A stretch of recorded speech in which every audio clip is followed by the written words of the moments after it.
am by birth a Genovese, and my family is one of the most distinguished of that republic. My ancestors had been for many years counselors and syndics. My father had fulfilled several public situations with honor and reputation. He was respected by all who knew him for his integrity and indefatigable attention to public business. He passed his younger days perpetually occupied by the affairs of his country. A variety of circumstances had prevented his marrying early, nor was it until the decline of life that he became a husband and the father of a family.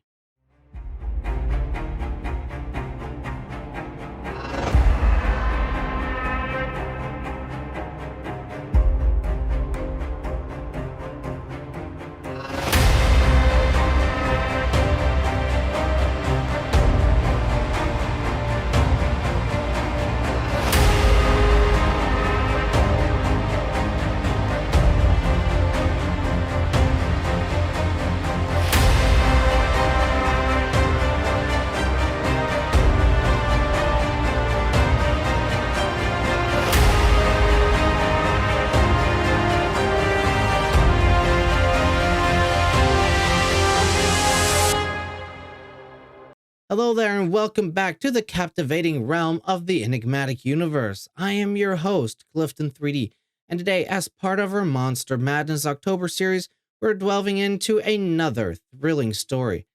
Get ready to dive into a world of fascinating and monstrous creatures. Are you prepared for the adventure ahead? In Mary Wollstonecraft Shelley's classic novel Frankenstein, we meet the iconic title character, a visionary creator, often dubbed the original mad scientist.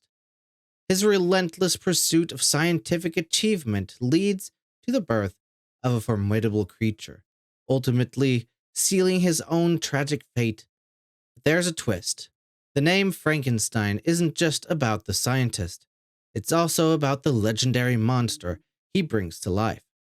His monstrous creation has captivated audiences for generations, and is now an enduring symbol of terror in the world of cinema. Mary Shelley's timeless masterpiece Frankenstein, or The Modern Prometheus, published in 1818, is a masterful fusion of Gothic horror and the nascent genre of science fiction. The novel unfolds the gripping narrative of Victor Frankenstein, a brilliant Swiss student of natural science. Driven by scientific ambition, Victor stitches together a grotesque being from the discarded remains of the dead, endowing it with life. Initially, the creature seeks love and connection, but it is met with fear and revulsion whenever it roams. Abandoned and tormented, the lonely monster's yearning for companionship turns into a vengeful obsession, and it turns on its own creator. The tragic tale spirals into a haunting climax, where the creator loses his life to the very force he set in motion. In this horror setting, you will navigate the dark corridors of the narrative.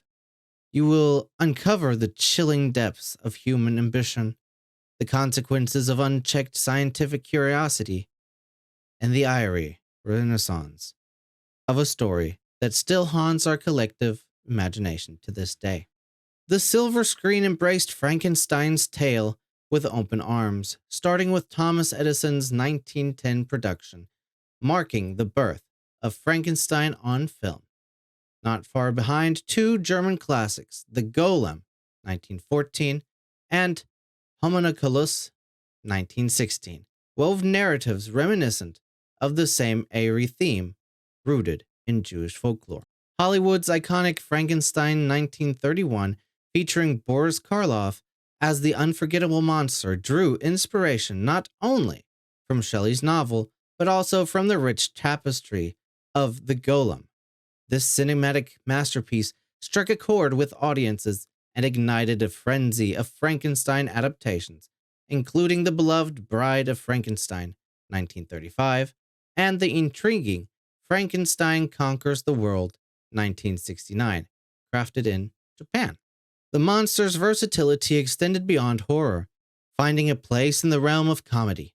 Abbott and Costello hilariously crossed paths with the creature, and Abbott and Costello meet Frankenstein in 1948, while Mel Brooks brought us Young Frankenstein 1974, a comedic gem. This cinematic journey through Frankenstein's many faces is a testament to the enduring appeal and adaptability of the literary classic that continues to captivate and amuse audiences across generations. The novel opens with a series of letters from Robert Walton, an English explorer, to his sister Margaret. He writes about his expedition to the North Pole and his longing for a friend. He describes the harsh conditions and the isolation he and his crew face. Walton writes that his ship is stuck in the ice, and they are surrounded by vast, frozen landscapes. He and his crew are disheartened, but they remain determined to continue their voyage. Walton's ship makes progress through the ice, and they encounter a man on a dog sled. The man is weak and ill, and Walton and his crew rescue him. This man is Victor Frankenstein, and he begins to share his story. Victor tells Walton about his childhood in Geneva, Switzerland, his close relationship with his cousin Elizabeth, and his interest in science. He also describes the influence of his parents and the works of alchemists and scientists on his development. He recounts his departure for the University of Ingolstadt to study natural philosophy and the sciences. He becomes consumed with his studies, particularly in the field of creating life. He becomes isolated from his own family, friends, as he delves deeper into his experiments. Victor Frankenstein becomes increasingly absorbed in his experiments to create life and the construction of his creature. He works in isolation, neglecting his friends and family, and becomes consumed by the pursuit of scientific knowledge. As he brings the creature to life, he is horrified by its appearance and abandons it. The creature, left to fend for itself, experiences rejection and loneliness, which leads to a sense of bitterness and a desire for revenge against Victor. These chapters explore the emotional and moral consequences of Victor's actions, as well as the development of the creature's consciousness and its growing alienation of humanity. Victor and his friend Henry Crevel arrive in Ireland. Victor is plagued by the guilt and anxiety, knowing that the creature is following him and causing death and destruction. He receives a letter from his father, Alphonse, explaining that his younger brother, William, has been murdered. Victor is convinced that the creature is responsible. He is filled with despair and self-blame. Victor returns to his family in Geneva, and his mental and physical state deteriorates. He is wrecked with grief and guilt over the deaths of William and Justine, who was executed for the murder. He decides to tell his father the truth about the creature, but Alphonse interprets Victor's distress as a sign of mental illness. Victor is determined to confront the creature and exact revenge. Victor tracks the creature to the Arctic and encounters Walton and his crew. Victor relates his tragic tale to Walton and emphasizes the dangers of unchecked ambition. He implores Walton to continue his pursuit of knowledge, but to avoid making the same mistakes. Victor dies from exhaustion and exposure. The creature appears and laments the loss of his creator. He tells Walton that he intends to end his own life by setting himself on fire. The novel concludes with the creature's disappearance into the Arctic darkness. In the final chapters, the story reaches its tragic conclusion, emphasizing the themes of scientific ambition, the consequences of one's actions, and the complexities of the creator-creature relationship. The novel ends on a note of profound sorrow and ambiguity, leaving readers to contemplate the moral and ethical dilemmas it presents. Let me know down in the comments what you think about Frankenstein and the creation he made. Did you read the book or did you watch the films? Anyway, I thought it was definitely interesting.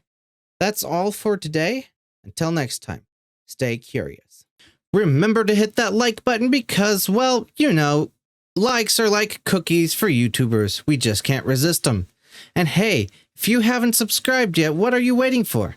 Subscribing is like adopting a virtual unicorn. And who wouldn't want a majestic creature like that in their lives? So join the party, hit the subscribe button, and keep following. Stay curious, stay skeptical, and keep those tinfoil hats close.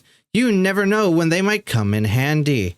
Until our next extraordinary adventure, this is Clifton3D signing off. Stay weird, my friends.